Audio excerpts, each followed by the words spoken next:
দেখেন আজকে কয়েক বছর আগে বাদাইমা মারা গেছে, সে বাদাইমাকে নিয়ে কিন্তু এখনো আলোচনা হয়, এখনো কিন্তু সে বাদাইমার নিউজগুলা, বাদাইমার সে ভিডিওগুলা এখনো অনেকে দেখে থাকে। আজকে রবি চলে গেল, হ্যাঁ রবিকে নিয়ে আরো আলোচনা হবে।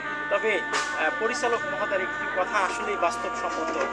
কারণ বাদাইমা যখন চলে গেছে তখনই কিন্তু একটি বিতর্ক তৈরি হয়েছিল, আর সেই বিতর্ক নিয়ে কিন্তু আমি বেশ কয়েকটি ধারাবাহিক প্রতিবেদন তৈরি করছিলাম, যে বিতর্কের মধ্যে আসলে অনেকে কিন্তু যারা বিতর্ক করেছিলেন তারাও কিন্তু একসময় এই পৃথিবী ছেড়ে চলে গেছে। আজকে রবি চলে গেল, হয়তো নতুন করে কোনো বিতর্ক সৃষ্টি হবে সেটা আমরা বলতে পারি না। তবে যদি বিতর্ক না করে আমরা সেই আসান এবং সেই আসান আলী বাদাইমা এবং রবি সিং তাদের কর্মকাণ্ড নিয়ে যদি আলোচনা করি, তাহলে হয়তো বা একদিন তাদের যে কাজের যে সুফল সেটা হয়তো আমরা একদিন পাবো। তবে আপনাদেরকে আপনাদের সাথে আমি যে কথা নিয়ে বলতে চাই যে সেই রবির যে বাড়িটা দেখেন, আমি একটি কথা শুরুতে বলছিলাম যে প্রত্যেকটা আর্টিস্টের ভিডিও দেখার পরে যখন লক্ষ লক্ষ কোটি কোটি টাকা ইনকাম করে কোনো একটি কোম্পানি নিয়ে যায়, কিন্তু তাদের আর্টিস্টের যে বাড়ির যে চিত্র সেটা কিন্তু কোনো পরিবর্তন হয় না। আপনারা দেখেন যে তার যে বাড়ি, তার যে ঘর, সেখানে ঘর।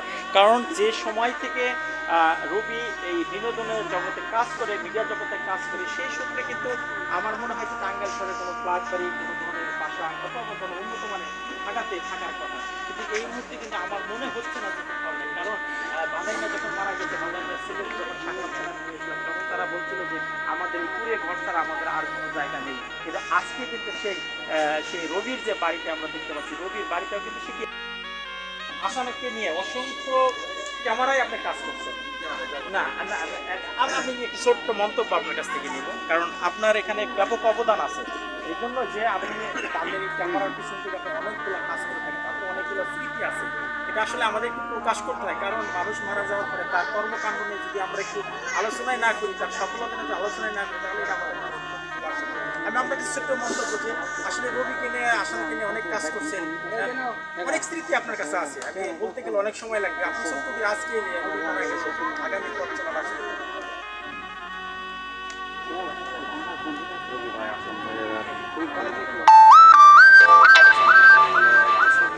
22 তারিখে চলে যাবে, মাঝখানে 1 তারিখ 23-24 পিঠাপিঠি এরা এতটাই ক্লোজ ছিল, বন্ধু পিঠাপিঠি যেটাকে বলে, একদম কাছের ছিল।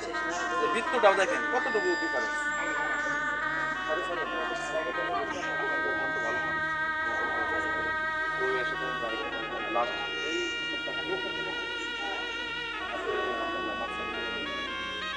অনেক কথা, মানে কি বলবো ভাই, তার সাথে অনেক স্মৃতি।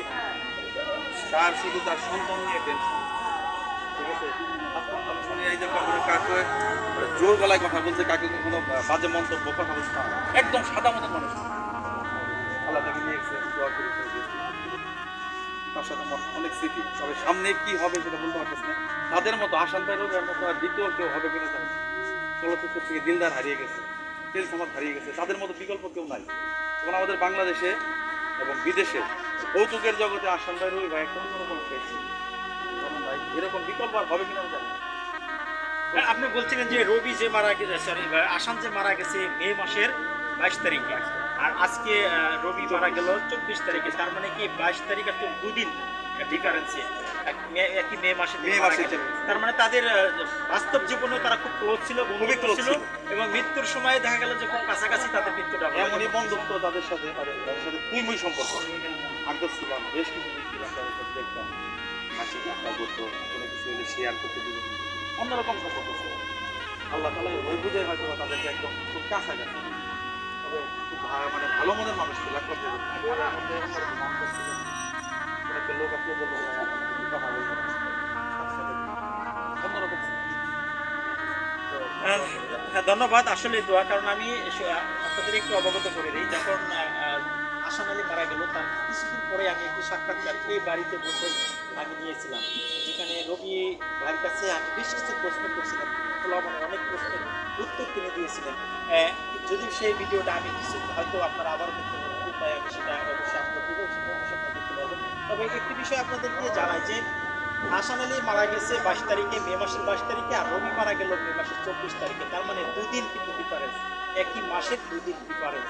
আর 2 দিন ডিফারেন্সের মধ্যে একটি জিনিস অবগত যে তারা বাস্তব জীবনে অনেক বন্ধুত্ব ছিল, খুব ক্লোজ ছিল, অনেক সহজ সরলভাবে ছিল, কিন্তু তারা মৃত্যুর সময় তাদের সময়টা কিন্তু খুবই একদমই কাছাকাছি চলে আসছে।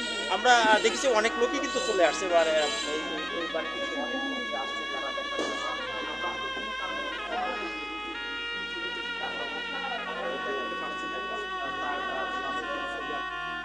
তাদের তাদের এই সমবেদনাটাই আসলে সবথেকে বড় একটি বিষয়। আমরা বলি যে সেই রবি আল্লাহ থেকে বেঁচে নসিব করুক। তিনি একজন মুসলমান ছিলেন এবং তার মৃত্যুতে আমরা অবশ্যই গভীরভাবে তাকে শ্রদ্ধা জানাই এবং তার মৃত্যুটা যখনই হয়েছে হয়তো দাফন হয়ে যাবে শরীফ কো শরীফ 9টা 10টার দিকে দাফন শরীফ যাবে।